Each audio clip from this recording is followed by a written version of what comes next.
హ్మ్. అభినందిస్తాడు అనుకున్నటువంటి ధర్మరాజుకి అవమానం ఎదురైతుంది. నీది ఒక రాజ్యమా, నువ్వొక సామ్రాట్వా, అలా అంటున్నవేంటి అని కృష్ణుడు బలి వైపు చూసినప్పుడు, అప్పుడు బలి చక్రవర్తి అంటాడు, కృష్ణ పరమాత్మ, నా రాజ్యములో పిరికెడు గింజలు వేస్తామన్నా పక్షులు కూడా రావు. ఇంతమంది బిచ్చగాళ్ళను పెట్టుకున్న రాజ్యమునిది రాజ్యమా అని అంటాడు. కరెక్ట్.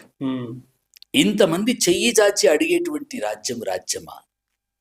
78 సంవత్సరాలుగా సంక్షేమ పథకాలతో ఊదరు కొడుతున్నారు తప్ప సగటు పేద బిడ్డకి సమున్నతమైనటువంటి విద్యా అవకాశాలను ఇవ్వగలిగితే ఈ ప్రపంచానికి ఆ పేద బిడ్డలు అన్నం పెట్టగలుగుతారు.